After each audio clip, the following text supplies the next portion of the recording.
Il Consiglio Comunale di Trieste approva la delibera di giunta favorevole al progetto dell'alta velocità, alta capacità Venezia-Trieste per quanto riguarda l'impatto ambientale. Un sofferto sì, ma con tanti malumori nella maggioranza. Sentiamo Antonio Di Bartolomeo.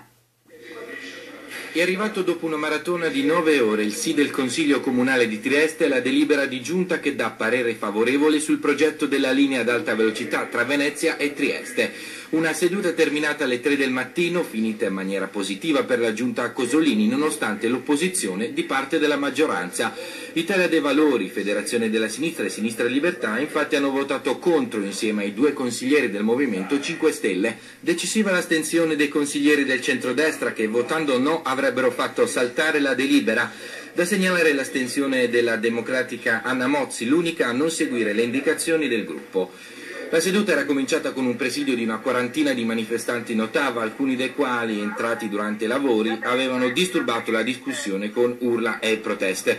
Oltre ai mal di pancia della maggioranza, anche l'opposizione di centrodestra ha manifestato qualche perplessità per la delibera della Giunta che dà sì parere favorevole ma è piena di prescrizioni e osservazioni. Chi è contrario all'opera cita i costi eccessivi, si parla di oltre 7 miliardi di euro, l'inopportunità di andare a perforare un territorio come quello carsico e l'inutilità dal punto di vista costi e benefici di una tale opera che, se va bene, ricordano tutti, si farà tra 20 anni. Stamani la conferenza stampa del WWF che ricorda come il commissario straordinario del governo sarebbe già orientato a un lavoro alternativo, meno gravoso dal punto di vista finanziario e ambientale, ovvero il raddoppio dell'attuale linea Venezia-Trieste. Sentiamo l'ambientalista Dario Predonzan.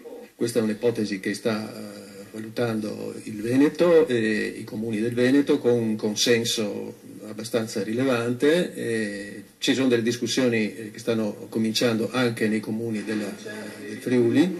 È incredibile che il comune di Trieste, per esempio, sia tagliato fuori da queste discussioni. Barriera di